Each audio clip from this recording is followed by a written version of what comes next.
Welcome again to Waiting in Laodicea. I'm your host, A.T. Martinez, and this is a prophetic mini.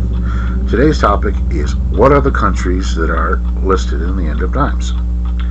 Now, you've heard me talk about how certain countries are not listed. So who are the countries that actually made the list?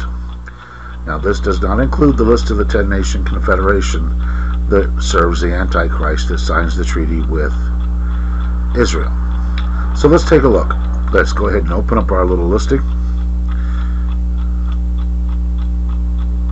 And we see, first and foremost, you have the countries, the ancient countries. On this chart here, you can see on the right hand side, you see the current name or region. On the left hand side, you see what the ancient country or people were called. For example, Ammon, Moab, and Edom are all parts of Jordan in today's age. Saudi Arabia, Bahrain, Qatar, and some of Iraq and Jordan were simply known as Arabia back during the time of the Bible. So the names that you're going to see in the Bible are the ones on the left-hand side. The right-hand side are what we call these countries or regions today. Now, as you read down the list of the countries or regions today, if your country in your region isn't listed, you're not in the end of times. So we have Jordan, Saudi Arabia, Bahrain, Qatar, and some of Iraq and Jordan. We have Syria. We have the rest of Iraq. We have northern Israel and southern Lebanon. We have Ethiopia and some of Sudan, Somalia, and possibly a little bit more of Africa. That's the nation of Cush, the ancient nation of Cush. You have northwestern Jordan and a small part of Israel. You have Saudi Arabia again. The Ukraine as far west as Germany. You have Cyprus, Russia, Turkey, western Saudi Arabia and southern Jordan, Egypt, Gaza, Lebanon, Iran, and again some parts of Iraq, Libya, possibly to include Algeria and Tunisia, southern Russia, parts of Turkey, Armenia, and the regions of Kurdistan and Turkestan. Final section is, you see,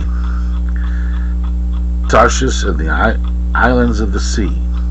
Now this is possibly the West, the United Kingdom, the United States, and Canada. Possibly.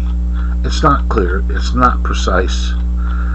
I don't fully buy the idea that it could be the United States and Canada or the United Kingdom. So let's go ahead and take a look at the ones we do see in the ancient times and where they're located. Let's pull up a map. As we zoom into the map real quickly, you can see that the area around Israel, let's see if we can move our cursor directly into the center of it where Israel is.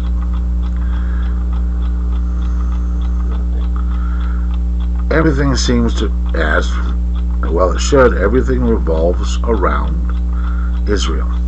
Now what's not shown on here is Gog, Magog, and Rus. Magog being the country where Gog lives, and Rus being possibly another name for it, which is the people of Russia. These are the nations we know for sure. Positively, no real guesswork. This is not a really large area, is it? Now, if you look at this map, you see that in ancient view, we have Israel, Jordan, the areas around Israel. We have Arabia, we have Egypt, we have possibilities some countries down in Africa, and we have what was Assyria, which is modern day Iraq, and we have areas around the rest of the Persian Gulf.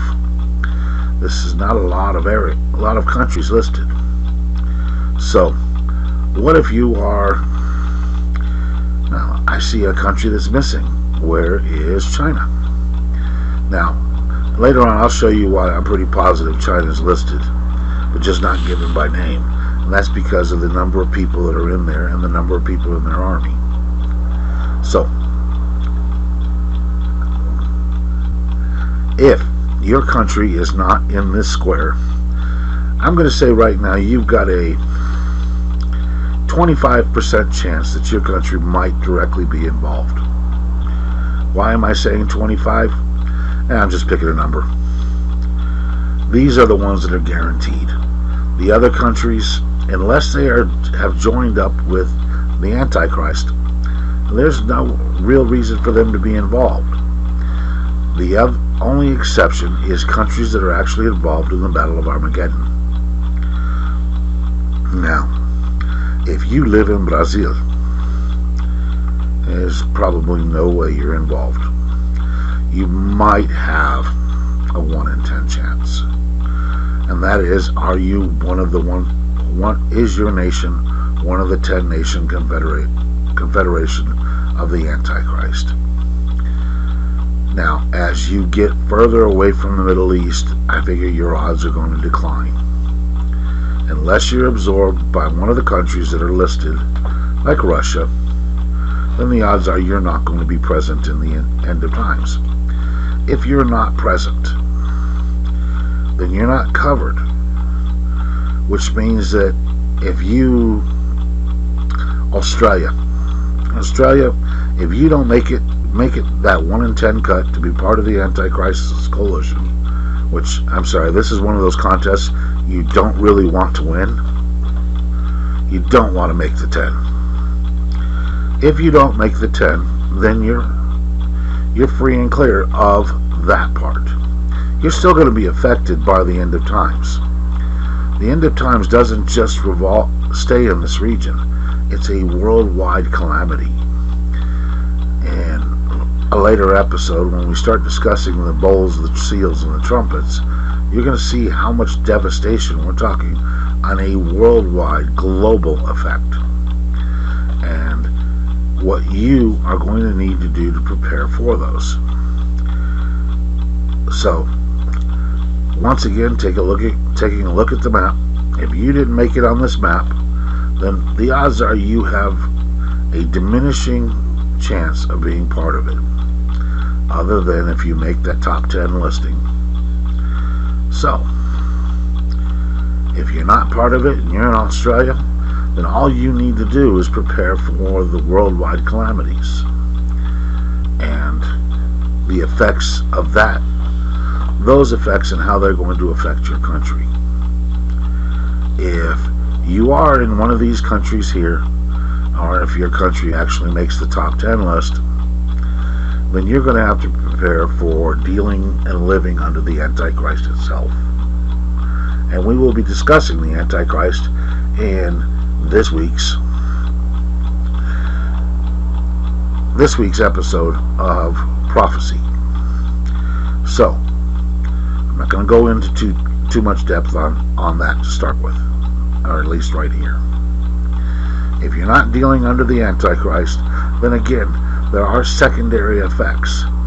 And the easiest way for me to explain that to you is, if you do not live in the United States right now, you cannot say you're not affected by the United States.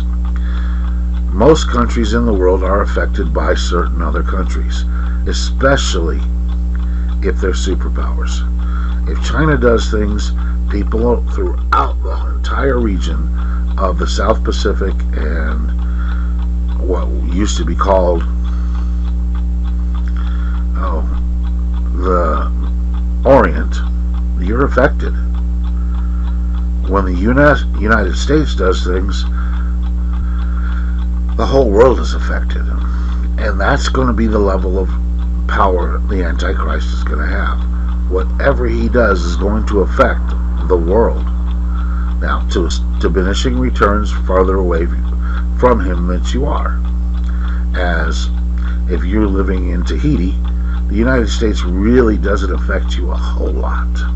It has some effect, but it's not going to be a day-to-day concern. So if you're in Australia, you're throwing shrimp on the Barbie, then the effects of the Antichrist might be minimized. They're going to be there, but they're not going to be as prevalent.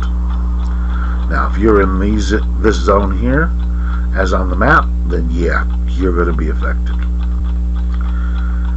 The further you're away from this, the less the direct effects of the Antichrist will be. but the worldwide effects will still be present. So, on that note, that's today's mini on the list of countries in the end of times, or the majority of the list. If you have any questions, please don't hesitate to put comments down below. Send us emails. Check with us on the website if you want to find our email address. The website is www.waitinginlaodicea.weebly.com. I again am your host, A.T. Martinez, and this has been a Prophetic Mini.